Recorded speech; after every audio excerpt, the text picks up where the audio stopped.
Hey guys, today we're going to be going over this generator shed that I built for the generator that I have on this property. It was quite loud on its own, even though it stated it was silent, so I decided something needs to be done about it. Since it's a 24-hour standby generator, it could potentially start at any time of the night, slash morning. So I thought this was a good idea. Obviously it doesn't stop all the noise, but it's pretty good. We'll have a quick look at the setup. So first off, coming into here, you've got your diesel reservoir tank here. So this is where I store all the diesel for the generator. And we've got a pump up here that sends the fuel into the generator room. So the generator is pretty much fully enclosed. There's a mesh grill here to allow for airflow, but because of the design of this room, it kind of baffles it, which is good. And eventually I'll be adding another door here with grills on that also, which will act as a giant baffle. We'll have a quick look inside.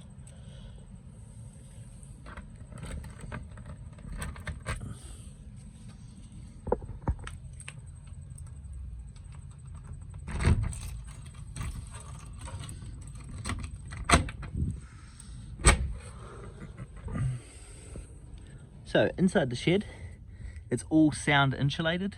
There's pink bats, which are fire resistant, or fire retardant actually, because they're just made out of glass particles. And there's also this breathable material, which is also fire retardant. So nothing in this room is particularly flammable. I also have a giant extraction fan here, which moves a lot of air, so it never really gets that hot in here. I've had the generator running in the last few weeks, and the maximum temperature in here is 30 degrees Celsius, so not too bad. Aside from the ventilation and the sound insulation, we also have ducting for the exhaust. It just kind of acts as I guess you call it centrifugal, or a lot of airflow pushes the hot exhaust up into that vent there, and it exhausts itself outside. This way it's not directly coupled to the generator, which reduces vibrations.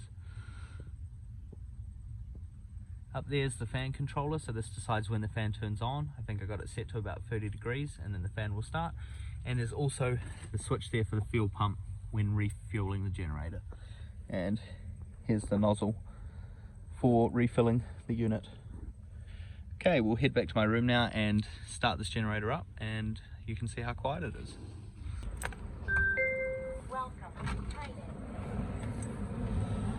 Okay, so here we are back in my sleep out. So not much has changed since the last video in terms of the controller. I did add a battery voltage indicator. I'm not sure if I ever showed that. And there's also a few automations that have gone on. So I'm running Home Assistant. So I can now automate the load test of this generator, which you will see in a second here. I'll just go ahead and shut down the AC, and then we'll start the generator. Siri, turn off the AC.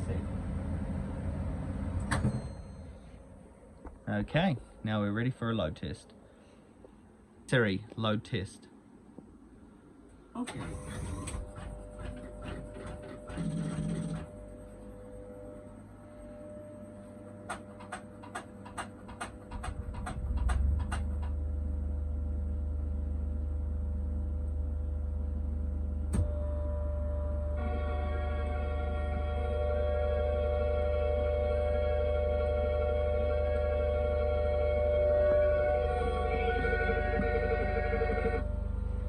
There we go, and just like that, we're now running on generator. Didn't have to do anything at all, just told Siri to turn it on. Pretty impressive.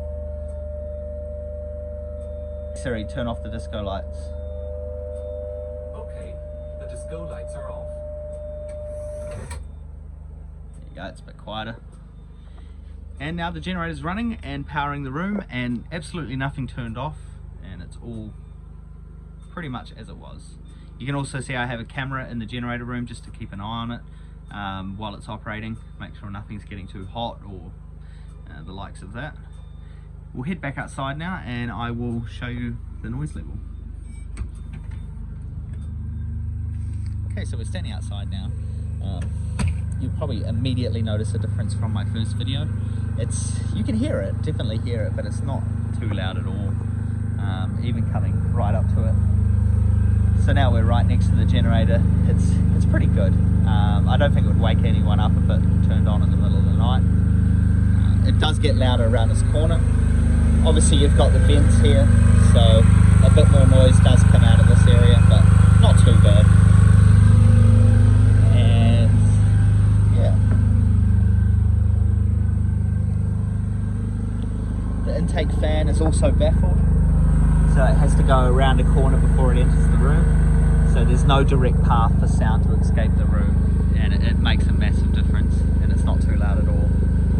That's where the exhaust is leaving the generator shed, so that's the hot exhaust fumes coming out of that vent. Because there's that spacing and the exhaust isn't directly connected, it doesn't get too hot. It's definitely warm, but yeah, not too concerned about it at all. Okay, so that will pretty much conclude this video. Sorry I've been a bit slack, not really uploading much over the past few months or so, but you know, it is what it is. Just life gets in the way, I guess. I've got a lot to make videos on. I've got a complete home network system that's been completely upgraded since my previous videos. Everything's running on Unify, so I'll probably do a video about that next. Anyway, thanks for watching and see you next time.